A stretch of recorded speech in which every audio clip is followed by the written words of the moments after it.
Hi, Okay, Christy. everybody look here. Come here, baby. Look at Grandma. You're supposed to be in the picture. Come here, Go boo. back there, real quick. Go back to see your daddy. Come on. Hey, Grandma. Look. I'm gonna take your picture. Oh, I got several yet. I thought I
So it kind of took me by surprise. I was trying to get it up, but it's not. Yeah, I got almost a count, and it actually look at it in the parts that I screwed up.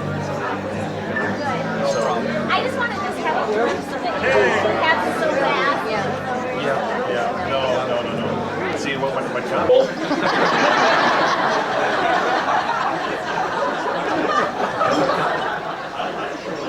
He didn't say much at the time, but and had it been up to me, his name would have been King. So, yeah, King was my. When Mom and Dad asked me what we should name the new kid, I said King. King sounds good, but he dodged that bullet. But when he was first born, I referred to him as Bud. I called him Bud. He was my buddy. And that was until he got to be about 3 or 4, and I was about 11. And at which point he realized, of course, that the world did revolve around me.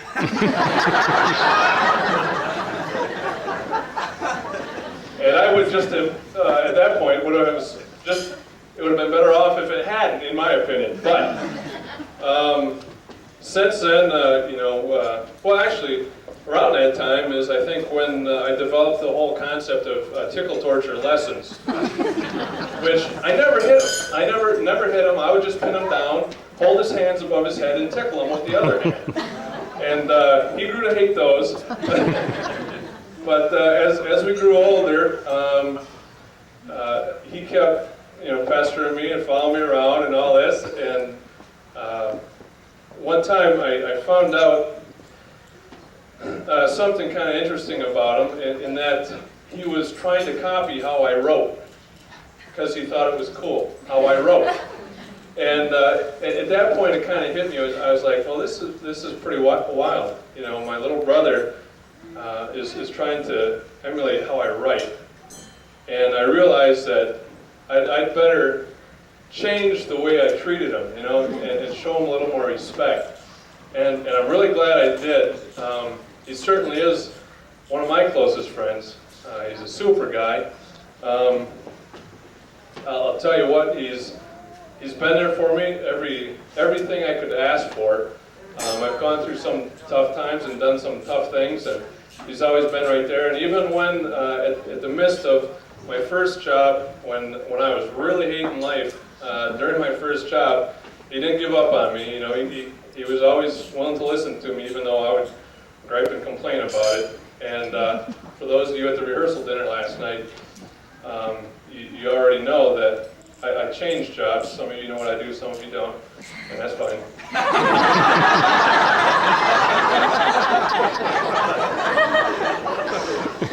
But when I changed jobs, my brother was right there, and he showed me a lot of support. He was really glad to see that I'd made a step in the direction I wanted to go. And it meant a lot to me to have him there, to share that special moment in my life when things kind of started turning around for me. And I'm really glad that he asked me to be his best man. And I'd be lying if I didn't say it took me a little bit by surprise when he asked me to be his best man. Because I guess I didn't really realize at the time how much I meant to him. I always knew how much he meant to me. But it made me feel real good when he asked. So I'll tell you what, Jennifer, I'll tell this right to you.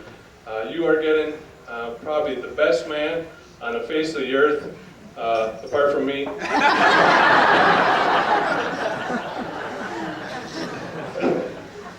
And I think he's done a wonderful job developing a relationship with a wonderful woman. And if there's anything either you ever need from me, if there's ever a time when you think, things just can't get any worse, and you need to talk to somebody, you need somebody to help you, turn to me. I'll be, like I said, I'll give my life for you guys. So, with that, I'd just like to say cheers to the couple.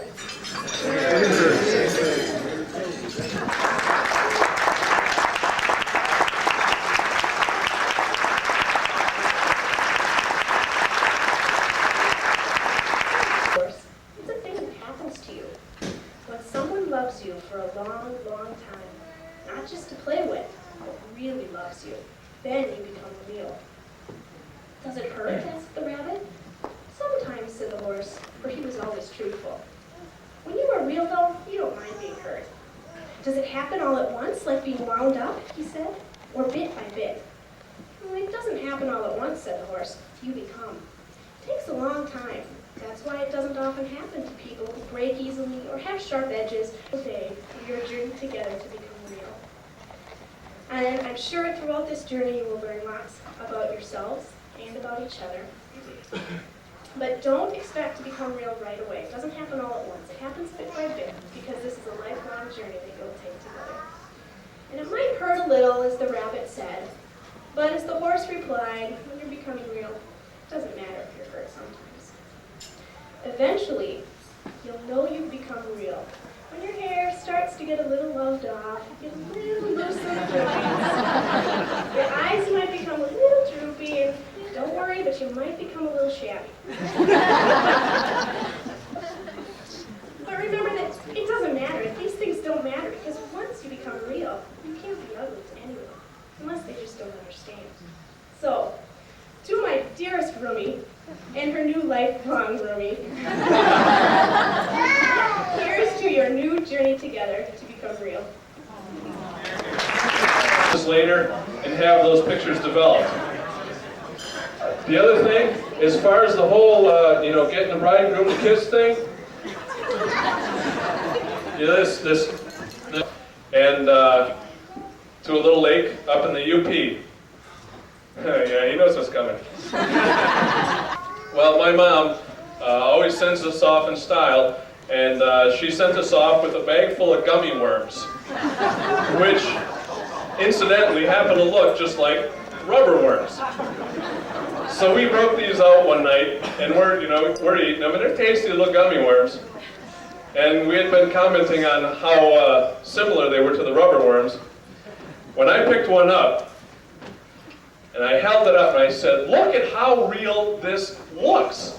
I said, even has a brand name on it. And I took that worm and I bit into it. And I looked at him. And the lack of flavor in that particular worm gave it away. He had, in fact, taken a real rubber worm, stuck it in there for me to eat.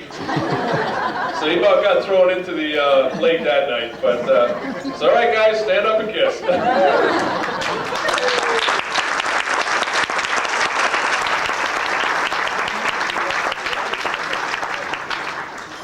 I'm Neil Lerner, and I won the junior year sweepstakes and got to live with Thad junior year, and that was great for a while. Junior year is when Thad and Jen got engaged, so the time that I spent with Thad junior year, even though it started high, quickly fell. But we developed a great relationship, but I decided that the loneliness I developed from missing Thad forced me to find another roommate senior year. And our only result was for Neil and I to live together.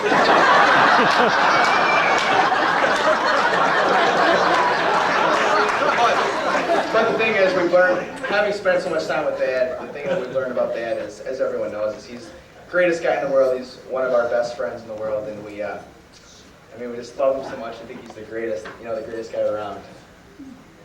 So since Neil and I have both lived with Thad, we decided to come up with a top 5 list for Jen. What would you like to live with Thad?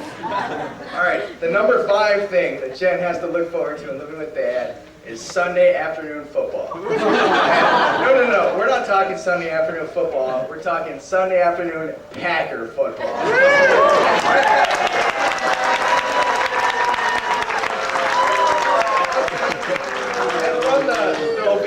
We all know what it is to be a true cheesehead, and Thad, is what it is to be a true Packer fan. I got a story about this. Jane and Thad went to Ireland first semester of their senior year, and they were gone for a while, and a bunch of us decided to go to the airport to see him when they got back. So we're all at the airport waiting for him to get by. Jen and Thad's parents are both there, and Thad gets off the plane, Thad and Jen get off the plane and come out, and they hug their parents, hug their friends, and then the first thing out of Thad's mouth is, you know how good the Packers are doing. They're doing great. It's not how it's everyone, it's how's the Packers. So that's the number 5 thing is these Packer syndrome, I think. Our number 4 item. Thad's always been a king of fashion. He'll know what color to wear together. He'll tell you how far some shirts should be tucked in. But one thing Jen has to look forward to is the exciting opportunity to be the first to read Volume 8 of Thad's clothing chart. He's in charge of what he wears so he doesn't repeat too often.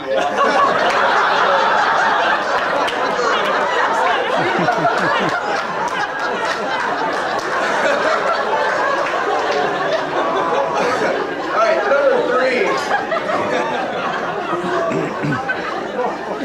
Number 3 thing that Jen has to look forward to is endless stories of Thad's successes in athletics.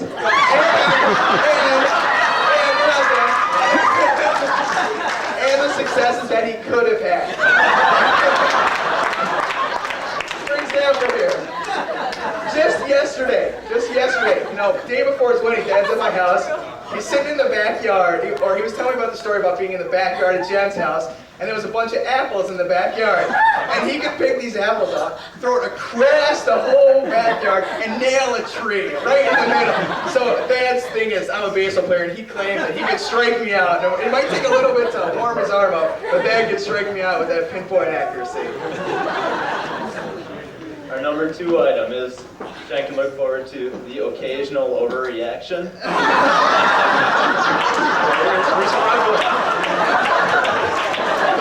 Last night to come up with a story, and we decided to say that every night we'd go out with Thad. It was the best night of his life. Jen's got that to look forward to. I see as their marriage develops and grows here, a lot of this is the best night of my life. And although last night my gel is at Jen's house, 500 ounces of gel I just bought. I need it. It was a close second to it. Okay, now these 5, 4, 3, 2 things we talked about are all things that Thad has a passion for. But when it comes right down to it, there's one thing that Thad has the biggest passion for, and that's Jen. No doubt about it, that's Jen.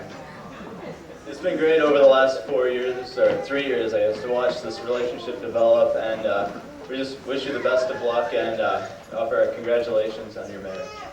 We love both you guys.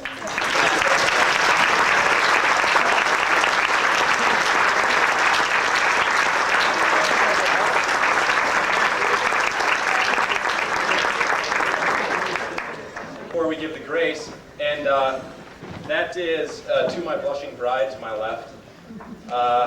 It's been the greatest thing that's ever happened to me. She has brought out the best in me, and every second that I spend with her is enormously precious to me. And one time, I was traveling along, and my parents and some of our family, we were eating at Cracker Barrel, and I saw a sign up on the wall, and what it said was, this was while Jennifer and I were dating before we got engaged, and what it said was, when Adam was lonely in the Garden of Eden, God did not give him 10 friends. He gave him one wife. And there's nobody on this planet that could be a better companion than my wife, Jennifer. And I love her to death.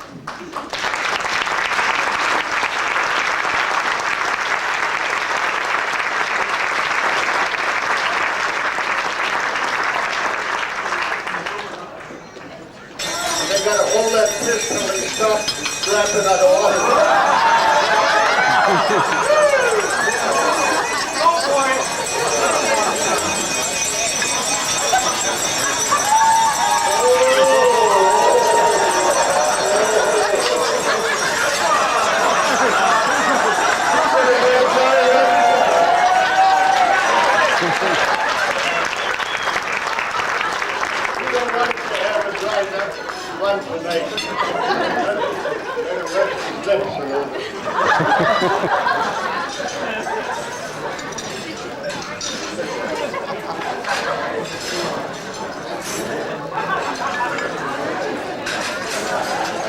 I'm his grandfather, so I got away with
You